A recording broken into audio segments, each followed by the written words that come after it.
Oligospermia से आप ग्रसित हो, तभी मेरे चैनल को देखते हो, बार बार विजिट करते हो, सोचते हो कि क्या पता मैं ठीक हो पाऊँगा या नहीं हो पाऊँगा।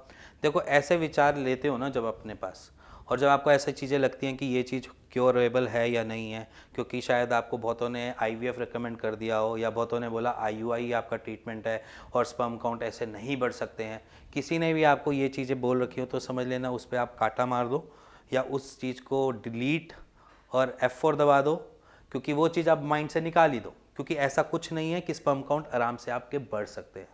हाँ, कुछ रेयर केसेस होते हैं जहाँ पर नहीं बढ़ने के चांसेस होते, बट ऐसा नहीं है कि आपका केस वो इसी रेयर केस के अंदर ही है। ये समझो, चीज़ों को अपनी माइंड के हिसाब से जो भी आपने धारणा बना रखी है कि ओलिगोस्पर्मिया अगर क्योरेबल नहीं है, तो उस चीज़ से बाहर निकलो। क्योंकि आपके सामने एक और फैक्ट रखूँगा आज, क्योंकि मैंने बोला था कि अब मैं फैक्ट्स पे ही बात करूँगा आपके सामने। तो आपके सामने एक और रिपोर्ट रखता हूँ, बिफोर आफ्टर है। 5 मिलियन से 58 मिलियन पर ml की रिपोर्ट आपके सामने है। जब आए थे तो वो कम्प्लीटली ओलिगोस्पर्मिया में स्टैंड करते थे, मतलब उस मोमेंट पे आप कंसीव नहीं कर पा रहे, ठीक है। ऐसे इस मोमेंट पे थे जहाँ पर कंसीव करना टास्क था, कि कंसीव ही नहीं हो रहा। लक बाय चांस सबके साथ होता है, ऐसा नहीं है कि 5 ml में कभी कंसीव ही नहीं कर सकते। लक बाय चांस सबके साथ होता है, बट 5 ml इतनी अनसफिशिएंट है कि जब आपके स्पर्म थ्रो होते हैं या इजैकुलेट होते हैं, तो उनकी इतनी पॉपुलेशन नहीं होती कि वो चले जाएंगे या पहुंच जाएंगे, क्योंकि उसमें भी कितनी 40 या 50% तो नियर बाय हमारी मोर्टिलिटी ख़राब हो जाती है। अब वो मोर्टिलिटी कुछ अच्छों का रास्ता रोक लेती है, उसके बाद जो बच्चे कुछ जहाँ पहुँचने वाले होते हैं वो शायद पहुँच ही नहीं पाते, क्योंकि इधर उधर डाइवर्जन इतने होते हैं। कुछ इस फेलोपियन ट्यूब में जाएगा, कोई उस फेलोपियन ट्यूब में जाएगा, तो कुछ पता ही नहीं चल रहा होता हो क्या रहा है। पॉपुलेशन कम होने की वजह से वो कंसीव ही नहीं हो पाता, क्योंकि पेनिट्रेट के लेवल तक पहुंच ही नहीं पाते, और कुछ पहुंच भी पाते हैं तो वो फिर ऐसे रह जाते हैं इधर उधर गायब, ठीक है।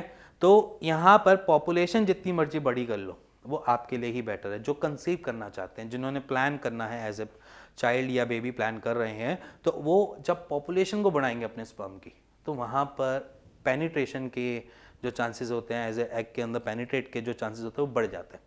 जहाँ पर वो एग के पेनिट्रेट के चांसेस बढ़ गए, वहाँ पर आपको बेनिफिट मिलेगा, एज ए बेबी चाइल्ड आपको कंसीव हो जाएगा।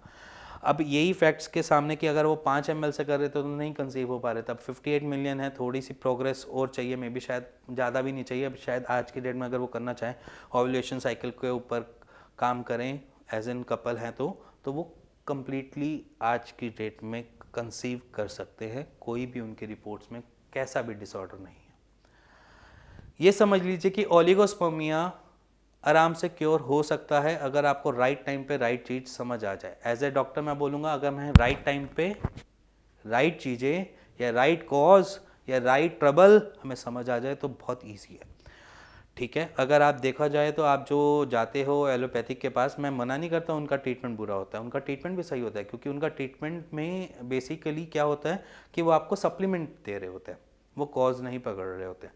अगर आप सप्लीमेंट देखे जाए तो वहाँ पर सप्लीमेंट में बहुत सारी अलग अलग चीज़ें मिलती होंगी, क्या पता बहुत पेशेंट ने आप में से ले भी रखा हो, बहुत से पेशेंट ने आप में से ले भी रखा हो। तो उन जब पेशेंट्स के प्रिस्क्रिप्शन चेक करोगे तो उसमें बहुत सारी चीज़ें सेम सी होंगी, जैसे जिंक के कैप्सूल्स जरूर मिलेंगे, प्रोटीन के डेरिवेटिव मिलेंगे। प्रोटीन के डेरिवेटिव इसलिए देते हैं क्योंकि आपके स्पर्म प्रोटीन के बने हुए। जिंक की जो हम सप्लीमेंट इसलिए लेते हैं क्योंकि जिंक हमारे में लैक कर रहा होता है। ये सारी चीज़ें हमारे स्पर्म के लिए, या जिसे मैं बोलूँ मैन्युफैक्चरिंग करने के लिए ज़रूरी होते हैं, तो इसीलिए वो आपको ऐसे सप्लीमेंट देते हैं जिससे आपकी स्पर्म बढ़ सके। अब यहीं पर अगर हम इसको पूरा ट्रीटमेंट में लें, आई मीन टू से, अगर हम यही चाहें कि आप पहले अपना लीवर ठीक करें, आप पहले अपना स्टमक अपसेट जो चल रहा है उसको ठीक करें, अगर आपको इंटेस्टाइनल कोई प्रॉब्लम है, ट्रबल है, जिसकी वजह से ये दिक्कत बार बार अकर हो रही है या बार बार बन रही है, उस पर काम किया जाए, फिर उसके बाद आपके स्पर्म पे काम किया जाए। क्योंकि मैं हमेशा ही बोलता हूँ 7 स्टेज पे आपकी स्पर्मेटोजेनेसिस का प्रोसेस होता है, तो उससे पहले कि सारे न्यूट्रिशन आपकी बॉडी खींच लेती है, या उनको इतने न्यूट्रिशन मिल ही नहीं पा रहे जिसकी वजह से वो आगे प्रोडक्ट, या जिसे मैं बोलूँ आगे प्रोडक्ट प्रोड्यूस कर पाए। तो इसीलिए हम क्या करते हैं, हम उसमें थोड़ी सी आपके पूरे सिस्टम को चेंज करते हैं, पूरे सिस्टम को थोड़ी एनर्जी सब में प्रोवाइड करके उसको ठीक करने की कोशिश करते हैं, जिससे आपको ये ट्रबल बार बार ना हो। और अगर आपको ज़रा सा भी समझ में आता है कि ये वीडियो आपके सहायक है या आपको कुछ इन्फॉर्मेशन दे रही है आपके स्पर्म काउंट को बढ़ाने के लिए, तो प्लीज़ लाइक बेल आइकन दबा दीजिएगा और शेयर कर दीजिएगा। और इसी के साथ अगर आपकी रिपोर्ट्स आपके पास अभी हैं और आप कहते हैं कि एक बारी रैंडमली किसी और से भी कंसल्ट कर लिया जाए, तो आप नीचे दिए हुए नंबर पे अपनी रिपोर्ट शेयर कर सकते हैं, मेरी टीम से बात कर सकते हैं। उसके कोई चार्जेस भी नहीं है, फ्री है। आप फ़ोन कीजिए, व्हाट्सएप कीजिए और बात कीजिए। और इसी के साथ मेरे को विदा दीजिए।